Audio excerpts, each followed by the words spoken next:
like to welcome Dr. Tim Werner from the Department of Health and Sports Sciences. He's going to talk about his area of research on arterial stiffness, its influence on cardiovascular disease, and therapeutic interventions. Coming from a family that has a long history of problems like this, I'm very interested in what he has to say. Thank you all for your time and attention for this disease that I've been studying for a while now. But I want to preface this really early on. When I go about teaching pathophys to my students, they all of a sudden start worrying about getting this disease, self-diagnosing. It's called medical student syndrome. I don't want you to do this to yourself. So again, I'm not a medical doctor, so I cannot diagnose you with arterial stiffness. But today I want to talk to you what it is, what it isn't, how does it become exacerbated, and then what we can do to treat it, and then some of my research behind this topic. So kind of the outline plan here. We'll go through just some of the basic pathophys. I'm not going to get too brutal here, but I want to focus on what's generating arterial stiffness, how I go about measuring arterial stiffness, and then get into the therapeutic interventions behind solving this problem. So when I talk about arteriosclerosis, when I talk about atherosclerosis, people automatically, at least in my mind, think clotting of the artery. Well, arterial stiffness is not clotting of the artery. It's actually strengthening of the arterial walls due to certain pressures. Many of these pressures are mechanical in nature. High blood pressure can generate this. Inflammatory stress, there's this notion that pro-inflammatory cytokines can stimulate the remodeling process inside the elastic arteries. Too much blood glucose. Diabetics are at a higher risk for arterial stiffness.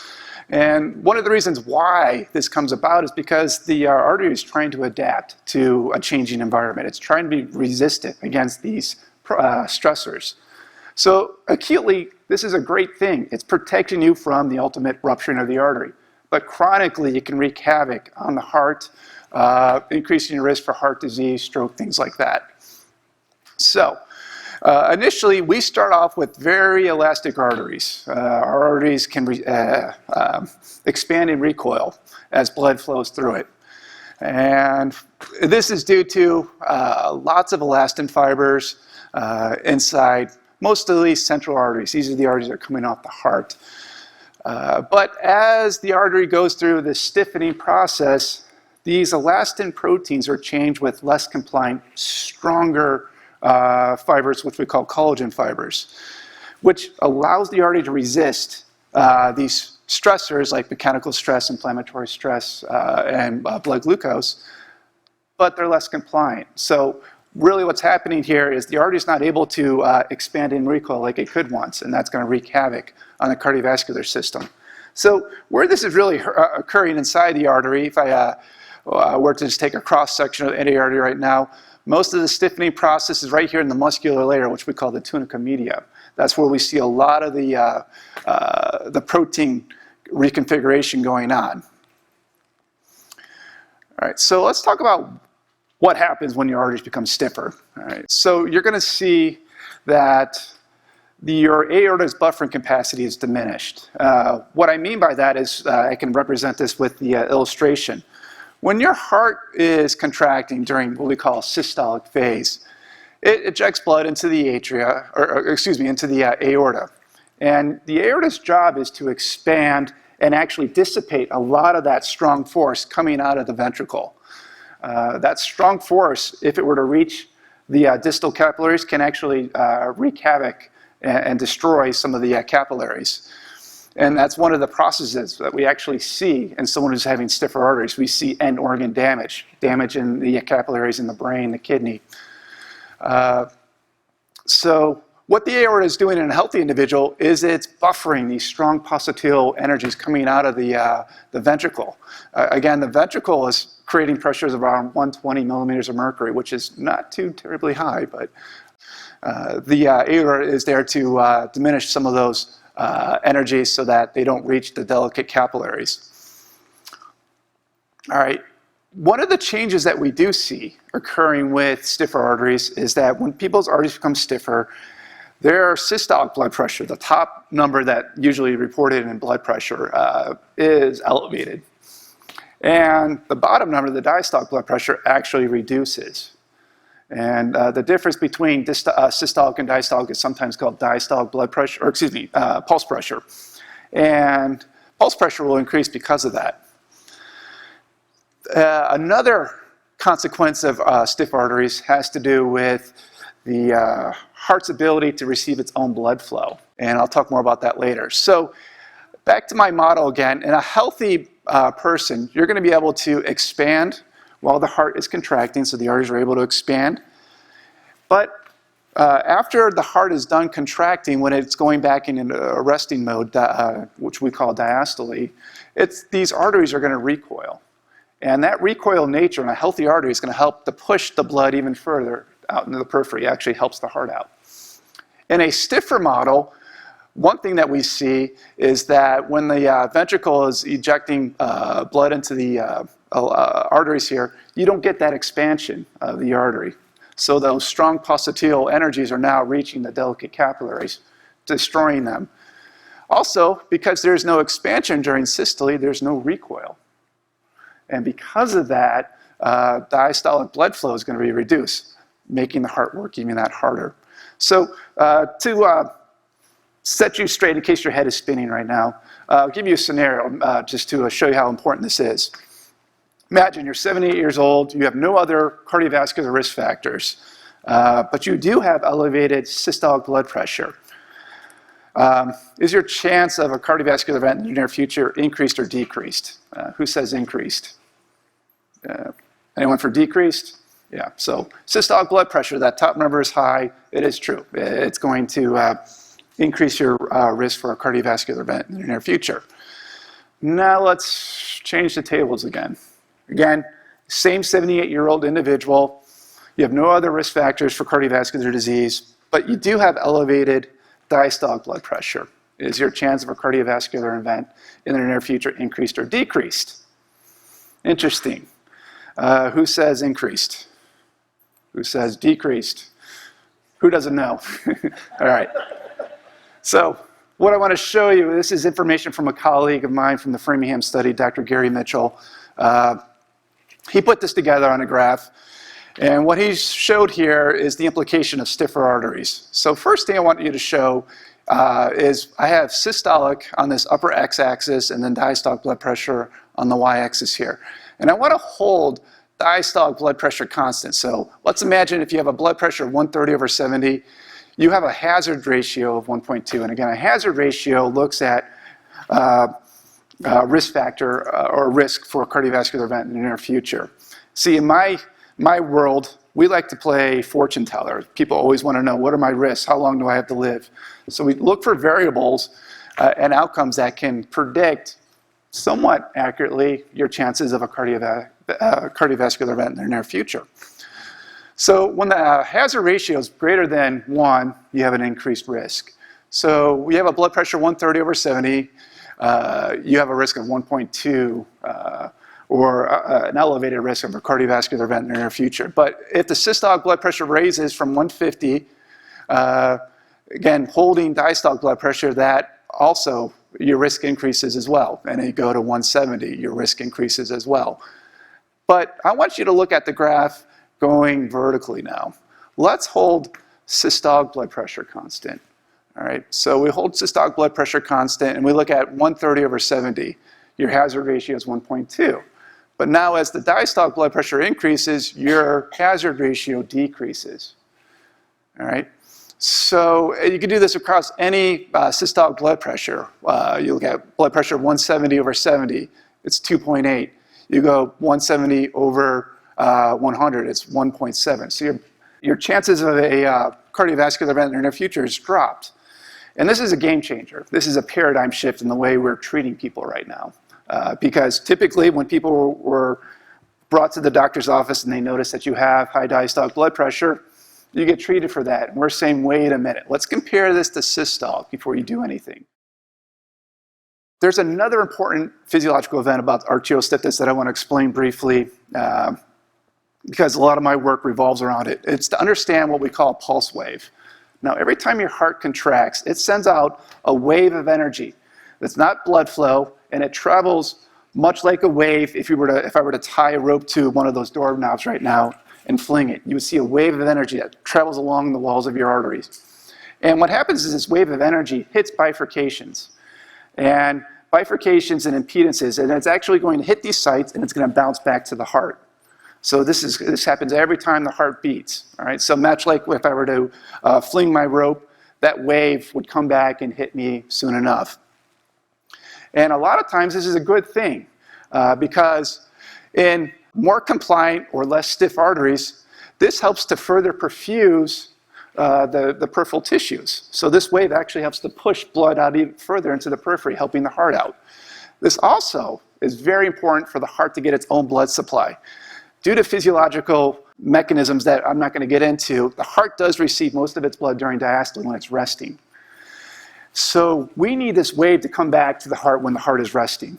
And this is how the heart gets 95% of its blood, from this wave motion. And this is what happens in compliant arteries. I'm going to talk about what happens when things get stiffer. So just to show you, I can measure the wave at different areas along the arterial system. And the waves, they change in configuration. But you're going to notice the older we get, these waves do become faster, and I'll show you why here in a sec. So I want to talk about the problem with stiff arteries right now, and this is the big one. What happens here is when that wave gets sent out to the periphery, it travels very fast, and then it comes back even faster. Much like if I were to take a wire now, and I would tie it to a doorknob and fling it, that wave would travel much faster than the rope that I just had because it's traveling through denser material.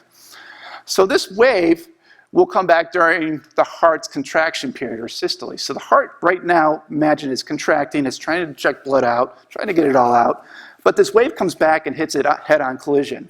And that will increase the pressure that the heart now has to push against to get this blood out. And this is a great stimulus for left ventricular hypertrophy, which is a telltale sign of heart failure. Another problem with this is because that wave is coming back so early during systole, you can't get that push of coronary blood flow or heart blood flow into the heart anymore. So into the heart anymore. So what's happening now is the heart cells are becoming deprived of oxygen, which sets up sites of ischemia, which is low oxygen levels, which can lead to a heart attack. So again, when I talk about this with my students, I know heads are spinning. So just to illustrate what's going on here, let's imagine I have an artery and I send out a wave. Here's the time period during systole. This is diastole. This wave gets created in the ventricle and it gets sent out to the periphery. Now, if there was no site of bifurcation, that wave would go and never come back again. But because it's going to hit sites of impedance, it's going to bounce back. And it's going to come back in a less stiff, more compliant artery, usually during diastole. And it's not going to have much of an impact on the overall pressure level here on the y-axis. So the heart's not really pushing against extra pressure. But if I'm dealing with stiffer arteries now, that return wave is coming back during systole when the heart is still trying to push more blood out. And that's going to cause what we call augmentation. It's going to augment the pressure, increasing the stress on the heart, and the area in the curve represents afterload, or something that we measure in the lab, looking at how much additional force this heart has to push against now. And it's doing this every cardiac cycle, usually about 60 times a minute. Now, the other important part I want to point out about this is because that early return on the wave, you miss out on this diastolic kickback. Remember, we need this wave to come back during diastole, and it's not in stiff arteries. So you lose out on the ability for the heart to get its own oxygen supply, which can set up sites of ischemia. And that can lead to increased heart malfunction. So why is arterial stiffness? Why should you care? Basically 3 bullet points. Again, my colleague from the Framingham study, Gary Mitchell, he found that this was the best prognostic index that we have for predicting future cardiovascular events. A lot of people like to go off lipid profiles, blood pressure. This one has the strongest predictive value that we can think of right now. So in playing the fortune-telling game, knowing your arterial stiffness is something I think is pretty important. The issue right now, though, and why you don't see it when you go to your doctor's office, is because this is still early in the ball game. This has only been around for about 15 years. On average, to move something from a bench to the medical room takes around, quoting NIH statistics, about 17 years to get real research being utilized inside a medical realm. Again, another important part about arterial stiffness is that we are treating individuals who have high diastolic blood pressure, and we really shouldn't be. Having high diastolic blood pressure is actually a good thing. And we also established that there are a couple markers that we like to look for arterial stiffness. So when you go to your doctors, at least in hopefully in a few years, they'll not only take your blood pressure, but also get an index of your stiffness by looking at how fast that pulse wave's traveling, which we call pulse wave velocity. Really quickly here, because I know I'm running out of time, the faster the pulse wave velocity, or the faster that pulse is traveling, the stiffer the arteries. And this is what Dr. Mitchell found, and that people that had the fastest pulse wave velocities had the greatest risk for a cardiovascular event in the near future. All right, what causes arterial stiffness? It's basically the same stuff that causes everything else, right? Getting older, more exposure to inflammation, more exposure to high stress. Aging will definitely do it. Hypertension, high blood glucose, smoking. Smoking causes just about everything, but definitely people who smoke are at a higher risk. People that have a poor blood lipid profile, who have elevated cholesterol, also will have higher stiffness values. And of course, physical inactivity, my realm. So living a sedentary lifestyle will definitely predispose you to arterial stiffness. So easily what I do in my lab is I measure arterial stiffness using tonometers and ultrasonography. So a tonometer is basically, we hook up an ECG on the individual, or an EKG, and I put a probe on different areas of the arterial site. So I can measure it in the carotid, the brachial, the radial artery, femoral, and down a little bit lower in the limb. And with this, I can actually figure out when the blood is leaving the heart with the ECG, and I can figure out when the blood is actually hitting the probe, and then I can calculate the velocity pretty quickly from that. What can you do about arterial stiffness? Well, a lot of it's been characterized already. You're going to see that a lot of the blood pressure medicines that some of you might be on, the ACE inhibitors, the ARBs, diuretics, your beta blockers, these are known de-stiffening agents. The problem with these, though, is they all have some nasty side effects. Coughing, waking up at night, using the restroom quite often. So we are interested in looking at alternative measurements or alternative ways to treat this. And so when I first got started with this, my lab, we looked at diet, and some of the studies that we found that people actually lose weight by dieting can actually improve their stiffness scores. And so when you can actually cut calorie, you're going to see a reduction in your stiffness scores. Exercise. Now, this is an area that's really of my focus. We do know that aerobic exercise that involves a lot of cardiovascular work, is a great de-stiffening agent. It reduces inflammation, improves blood glucose function.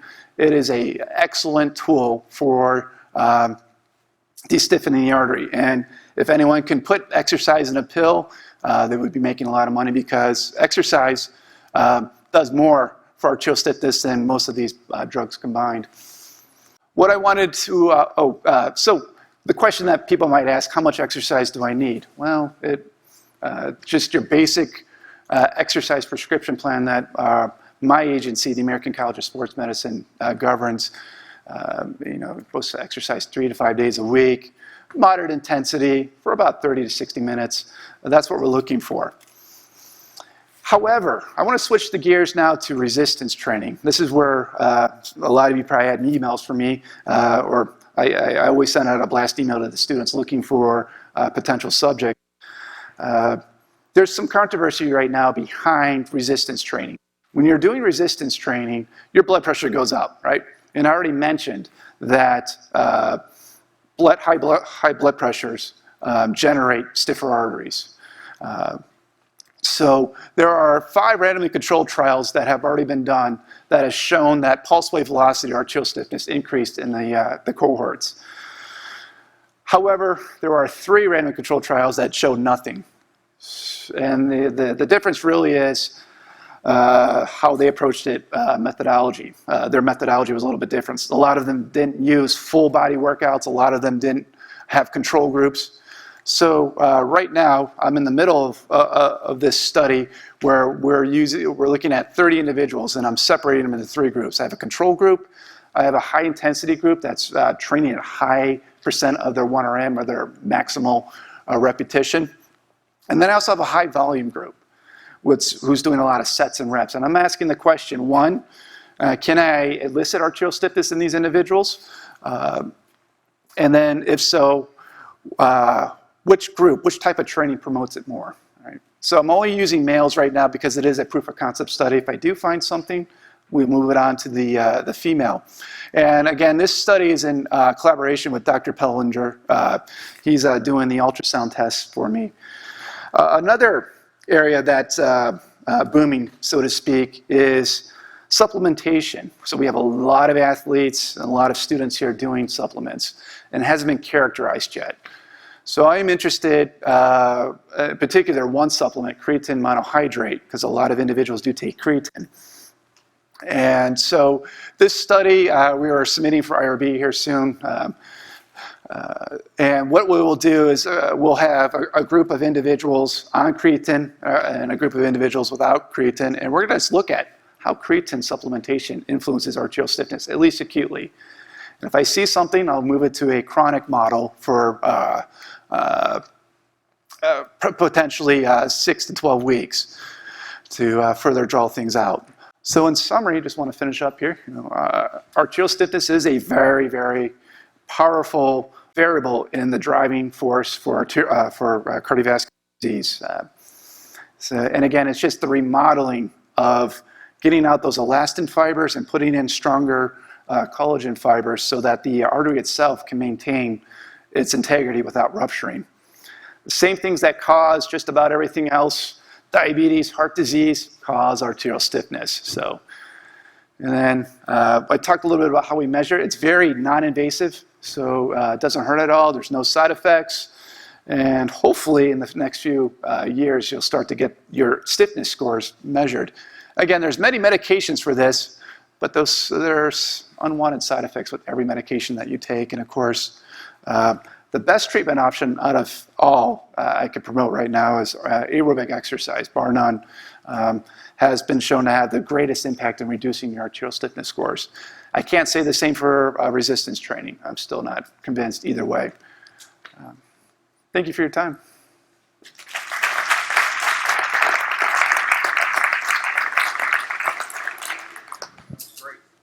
I appreciate your presentation, and as you were describing some of the causal factors for this condition, it sounded very much like minority populations would very much be suspect to that. Is there a way, this twofold, in terms of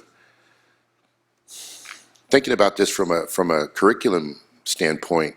It seems to me like this sort of research that you're doing would be of an interest to minority populations, to interested populations of whatever hue here on campus that have that sort of a focus on those on those communities.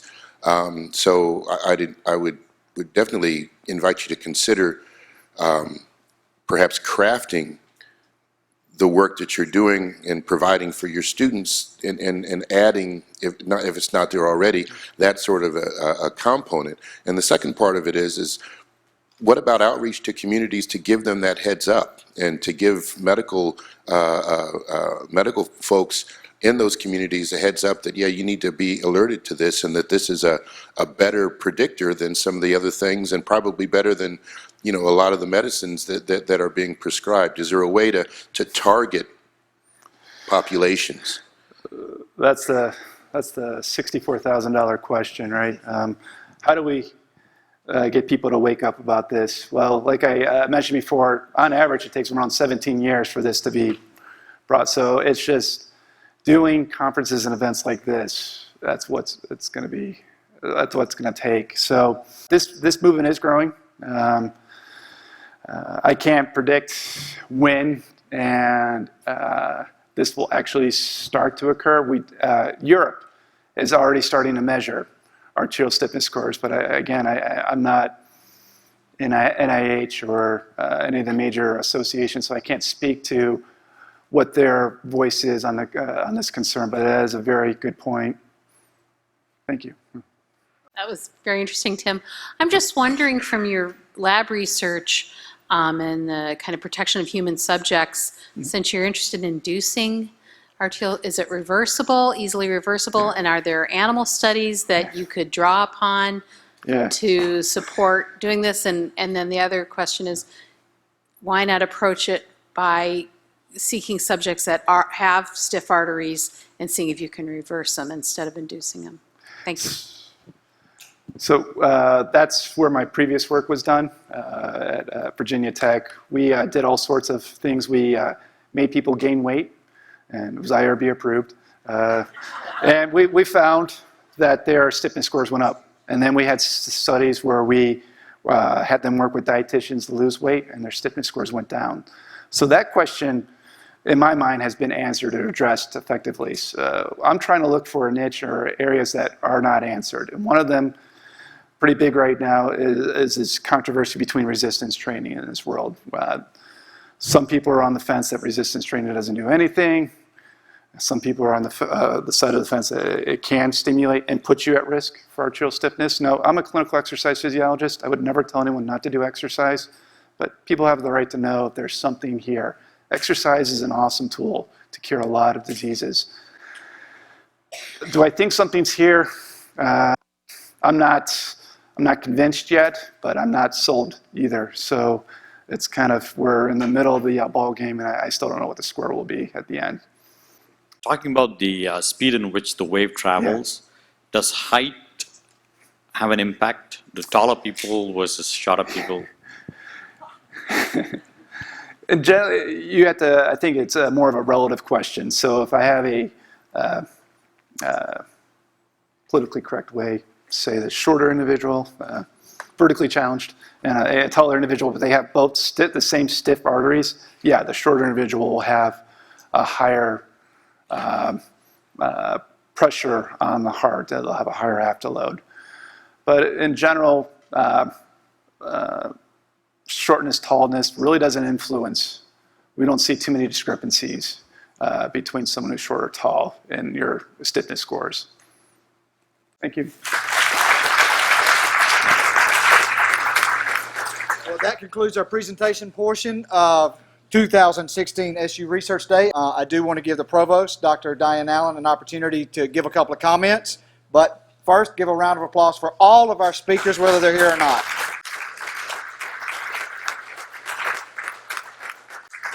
Dr. Allen. Well, Clifton, that's what I was going to say. Let's give a round of applause to all of our presenters today. But let me also applaud you for coming and spending time and learning what your colleagues across campus are doing. I love this event. I wish we could get more people here, but I love this event. And this is why I love it, because we have interesting people on this campus who are doing interesting work. And you know, some of it I understand better than others. I'm going to spend time, Tim, this evening on WebMD trying to figure out if I think I met all of your risk factors except smoking. So, but you know, the breadth of the things that our faculty do are just amazing to me, and I love hearing that. I love hearing them talk about their work because they're so passionate about it. The other thing that I love about this event is we get to see how we interconnect to each other. And so I heard that a lot today. You know, a speaker would talk about their work, but talk about how they worked with someone over here or someone in this school. So I love that because that's exactly what this building is supposed to promote. I love that the faculty are connecting their passion, their work, their scholarly effort to what they do in the classroom. Every single speaker talked about students.